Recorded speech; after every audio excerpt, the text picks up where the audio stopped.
சிறுமியை பாலியல் ரீதியாக துன்புறுத்திய வழக்கில் மூத்த தேரர் அதிரடி கைது. கொழும்பில் உயிரிழந்த மஹிந்தவின் நெருங்கிய நண்பர் கபில சந்திரசேன போலீஸ் விசாரணையில் சற்று முன் அம்பலமாக்கிய தகவல்கள் தொடரும் மர்மம். இன்று காலை யாழ் போதனா வைத்தியசாலையில் திடீர் தீ விபத்தால் பரபரப்பு. கபில சந்திரசேன புலனாய்வாளர்களால் மிரட்டப்பட்டதாக வெளிப்படுத்திய நாமல் ராஜபக்ச உண்மையில் நடந்தது என்ன? அடுத்த மாதத்தில் மீண்டும் அரசியலுக்குள் இறங்கும் ரணில் அதிரடியாக அறிவித்த ஹரின் பெர்னாண்டோ. குஸ் போதைப் பொருட்களை தாய்லாந்தில் இருந்து கடத்த முயன்ற நபர் சுற்றி வளைத்து கைது. 30 லட்சம் ரூபாய் லஞ்ச பணத்தோடு குருநாகல் பிரதிமேயர் அதிரடியாக கைது. நடுக்கடலில் பழுதடைந்து தவித்த இலங்கை நாகை பயணிகள் கப்பல் உயிர் பயத்துடன் தத்தளித்த 144 பேர். 4 வெடிகுண்டுகள் அக்கரையன் குளத்தில் மீட்பு செயலிழக்க செய்ய நடவடிக்கை. அமெரிக்க டாலரின் பெறுமதி இலங்கை ரூபாவுக்கு எதிராக 325 ரூபாவை தாண்டியது.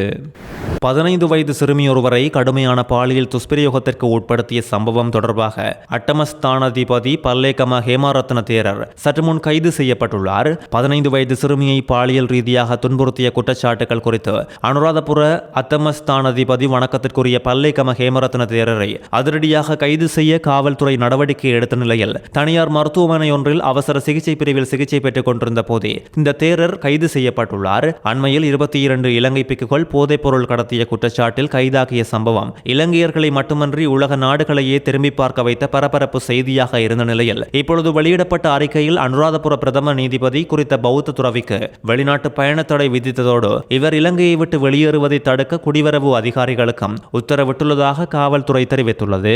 சட்ட அமுலாக்க அதிகாரிகளிடம் பலமுறை கோரிக்கை விடுத்தும் சந்தேக நபரை கைது செய்வதில் தாமதம் ஏற்படுவதாக தெரிவித்து தேசிய சிறுவர் பாதுகாப்பு அதிகார சபை நீதிமன்றம் சென்றதை அடுத்து இந்த கைது நடந்துள்ளது. கடந்த மார்ச் 6ஆம் தேதி நிட்டம்புவ காவல்துறையில் ஒரு சிறுமி கடத்தப்பட்டு தடுத்து வைக்கப்பட்டதாக புகார் வந்ததை அடுத்து விசாரணை ஆரம்பமாகியது. முதற்கட்ட சந்தேக நபர் ஒருவர் கைது செய்யப்பட்டு அத்தனகல்ல நீதவான் நீதிமன்றத்தில் ஆஜர்படுத்தப்பட்டதோடு அதே நேரத்தில் பாதிக்கப்பட்ட சிறுமி ராகமவில் உள்ள ஒரு சிறுவர் காப்பகத்தில் பாதுகாப்பில் உள்ளார். இதனை அடுத்து நடந்த விசாரணைகளின் போது குறித்த சிறுமி முன்னர் நடந்த ஒரு பாலியல் வன்கொடுமை சம்பவம் குறித்து விவரங்களை வெளிப்படுத்தியதாக சொல்லப்பட்டுள்ளது.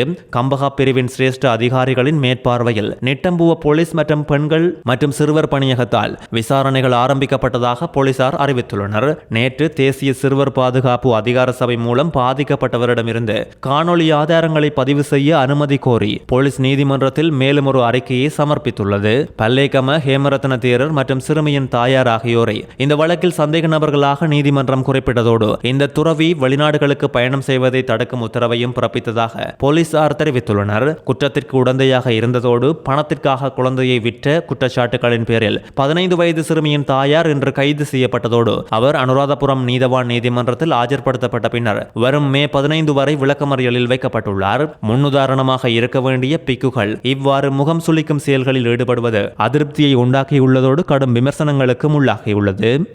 ஸ்ரீலங்கன் ஏர்லைன்ஸ் நிறுவனத்தின் முன்னாள் தலைமை நிர்வாக அதிகாரி கபில சந்திரசேன உயிரிழந்த சம்பவம் கொழும்பில் அரசியல் மட்டத்தில் பெரிய ஒரு சர்ச்சையை ஏற்படுத்தியுள்ளதோடு பலரும் அதிர்ச்சியில் தங்கள் கருத்துக்களை கூறியுள்ளதோடு சற்று முன் இதன் பின்னணியும் அம்பலமாகியுள்ளது.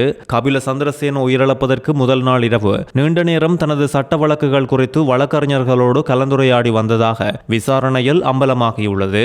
மறுநாள் காலையில் கபில சந்திரசேன தன்னுடைய வழக்கறிஞர்கள் ஊடாக நீதிமன்றத்தில் சரணடைய இருந்தார் என்பது தெரிய வந்துள்ளதோடு கபில சந்திரசேன கொள்ளுப்பட்டியில் உள்ள முன்னாள் கிரிக்கெட் வீரர் அரவிந்த் டி சில்வாவின் வீட்டில் உயிரிழந்த நிலையில் விசாரணைகள் வேகப்படுத்தப்பட்டுள்ளது. இவர் மஹிந்த ராஜபக்சவின் நெருங்கிய நண்பர் என்பது குறிப்பிட வேண்டியது என்பதோடு இது கொலையா தற்கொலையா, யாரும் திட்டமிட்டு இந்த மோசடி விசாரணைகளில் தாங்கள் தப்பிக்க இவரை யாரும் இல்லாமல் செய்தார்களா என்ற கோணத்தில் விசாரணைகள் நடைபெற்று வருகின்றது.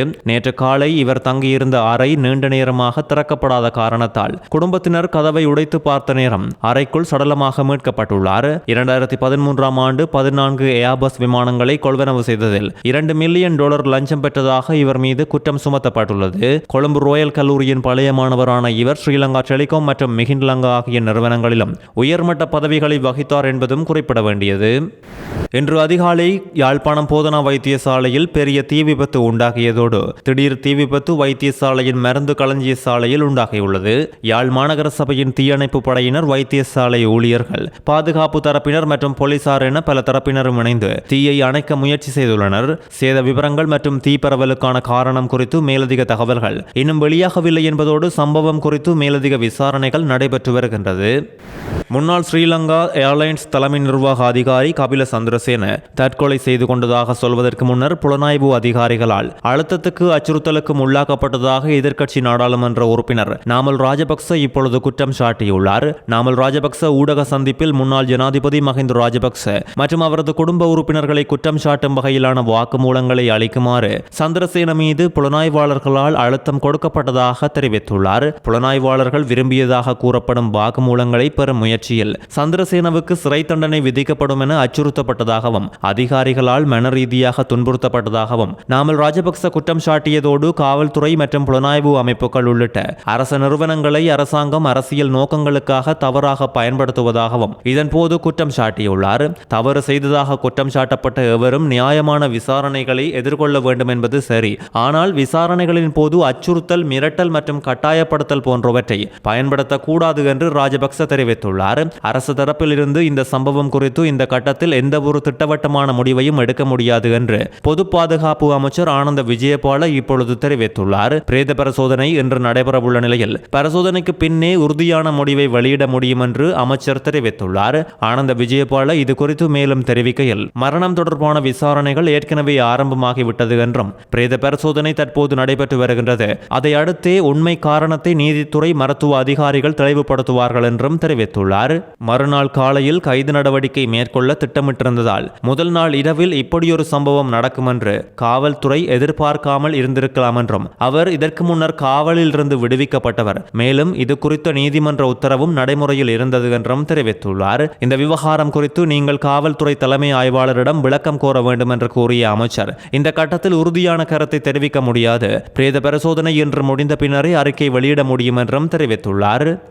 எதிர்வரும் ஜூன் மாதம் மீண்டும் முன்னாள் ஜனாதிபதி ரணில் விக்ரமசிங்கவை அரசியலுக்கு கொண்டுவர உள்ளதாகவும் அதன் பின்னர் இலங்கை அரசியல் களத்தில் பாரிய திருப்பங்கள் உண்டாகும் என்றும் ஐக்கிய தேசிய கட்சியின் பிரதி பொதுச் செயலாளரும் முன்னாள் அமைச்சருமான ஹெரின் பெர்னாண்டோ தெரிவித்துள்ளார். ஊடகங்களுக்கு சமகால அரசியல் நிலவரங்கள் குறித்து கருத்து வெளியிட்ட நேரமே இவர் இதனை தெரிவித்துள்ளதோடு ஐக்கிய மக்கள் சக்தியோடு இப்போது மிகச்சிறந்த இணக்கப்பாடு எட்டப்பட்டுள்ளதாக குறிப்பிட்ட ஹெரின் பெர்னாண்டோ மேலும் தெரிவிக்கையில், உலகளவில் வலதுசாரி கொள்கை அல்லது மத்தியஸ்த பாதையில் நாட்டை வழிநடத்த ரணில் விக்ரமசிங்க மற்றும் சஜித் பிரேமதாச இருவருமே இலங்கையில் உள்ள மிகச் சிறந்த தலைவர்கள் என்றும் இவர்களோடு கர்ச டி சில்வா போன்ற பொருளாதார திறமையாளர்கள் எங்களிடம் உள்ளார்கள் என்றும் தெரிவித்துள்ளார். ஏப்ரல் மாதத்துக்கு பின் நாடு பாரிய நெருக்கடிகளை சந்திக்கும் என நாம் டிசம்பரில் சொன்னபோது மக்கள் எங்களை பார்த்து சிரித்தார்கள் என்றும் தற்போது டாலர் மதிப்பு 325 ரூபாயில் செயற்கையாக தடுத்து வைக்கப்பட்டுள்ளமை அரச டாலர் விவகாரத்தில் ஒரு நெருப்பை மறைத்து வைத்துள்ளது என்றும் தெரிவித்துள்ளார். இந்த நெருப்பு வெடிக்கும் போது டாலரின் மதிப்பு 350 ரூபாவை தாண்டும் என்றும் எச்சரித்துள்ளார்.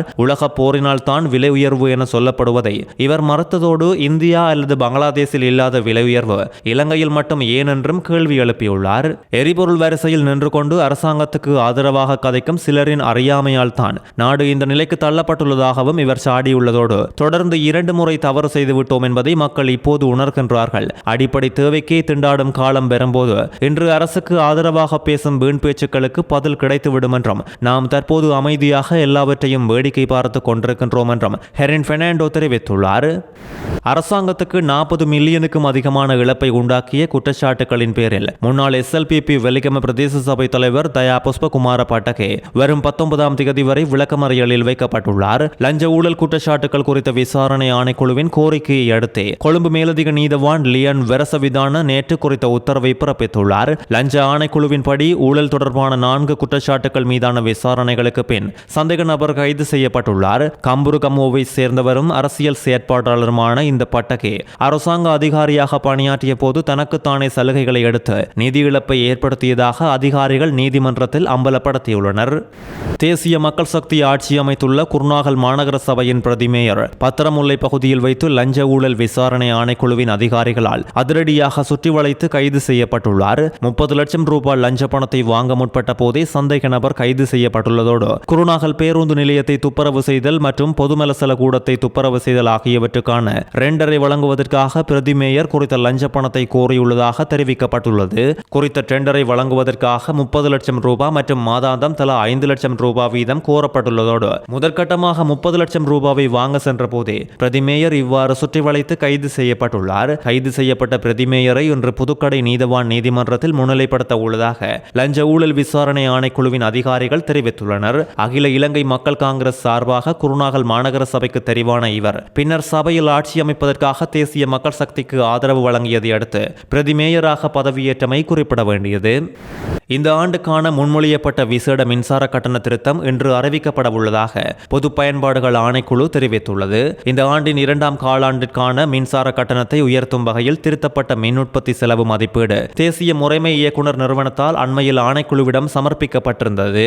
இந்த கட்டண திருத்த கோரிக்கைக்கு முக்கிய காரணமாக எரிபொருள் விலை அதிகரிப்பால் மின் உற்பத்தி செலவு உயர்ந்தது என்று கூறப்பட்டுள்ளதோடு இது குறித்து பொது கருத்து கேட்பு அமர்வும் அண்மையில் முடிவடைந்துள்ளது. இப்படி இருக்கையில் பொது பயன்பாடுகள் ஆணைக்குழு தரமற்ற நிலக்கரியால் ஏற்படும் இழப்புகளை மின்சார கட்டணத்தில் சேர்க்க முடியாது என்றும் அறிவித்துள்ளது. 2026 2ஆம் காலாண்டு மின்சார கட்டண திருத்தத்தை ஏப்ரல் 1ஆம் தேதி முதல் அமுல்படுத்த அனுமதி வழங்கப்பட்டிருந்த நிலையில் மின்சார கட்டணத்தை 8% முதல் 14% வரை உயர்த்தும் வாய்ப்பு இருப்பதாகவும் தெரிவிக்கப்பட்டுள்ளது. இன்றைய அறிவிப்பு மூலம் புதிய மின்சார கட்டண விவரங்கள் அதிகாரப்பூர்வமாக வெளியாகும் என்று எதிர்பார்க்கப்பட்டுள்ளது. இலங்கை முழுவதும் உள்ள 34 மேல் நீதிமன்றங்களில் 4421 சிறுவர் துஷ்பிரயோகம் குறித்த வழக்குகள் விசாரணையில் உள்ளதாக தேசிய சிறுவர் பாதுகாப்பு அதிகார சபையின் உத்தியோகபூர்வ அறிக்கைகள் வெளிப்படுத்தியுள்ளது. போலீசில் முறைப்பாடு செய்யப்பட்டு விசாரணைக்கு உட்படுத்தப்பட்ட வழக்குகள் தான் இவை என்ற போதிலும் பெரும்பாலான சிறுவர் துஷ்பிரயோகங்கள் குறித்து முறைப்பாடு செய்வதற்கு பெரியோர்களோ அல்லது சிறுவர்களோ முன்வருவதில்லை என்றும் குற்றம் சாட்டப்பட்டுள்ளது. காலி மேல் நீதிமன்றத்தில் 467 வழக்குகளும், களுத்துறை மேல் நீதிமன்றத்தில் 267 வழக்குகளும், கம்பகா மேல் நீதிமன்றத்தில் 231 வழக்குகளும், மாத்தறை மேல் நீதிமன்றத்தில் 212 வழக்குகளும் விசாரணையில் இருப்பதாக தெரிய வந்துள்ளதோடு சிறுவர் பாதுகாப்பு தொடர்பான இந்த தரவுகள் மிகவும் வேதனை அளிப்பதாக சமூக ஆர்வலர்கள் சுட்டிக்காட்டியுள்ளனர். இலங்கையின் காங்கேசன்துறையில் இருந்து இந்தியாவின் நாகப்பட்டினம் பயணித்த பயணிகள் கப்பல் திடீர் இயந்திர கோளாறு காரணமாக நடுக்கடலில் சிக்கிய சம்பவம் பரபரப்பை உண்டாக்கியுள்ளதோடு குறித்த பயணிகள் கப்பல் நேற்று பிற்பகல் 2:30 மணியளவில் காங்கேசன்துறையில் இருந்து வெளிக்கிட்டுள்ளது. இந்த கப்பல் 4 மணி நேரத்தில் நாகப்பட்டினத்தை அடைய வேண்டியிருந்தாலும் கடலில் ஏற்பட்ட மோசமான வானிலை மற்றும் இயந்திர கோளாறுகளால் பல மணி நேரம் தாமதமாகியுள்ளது.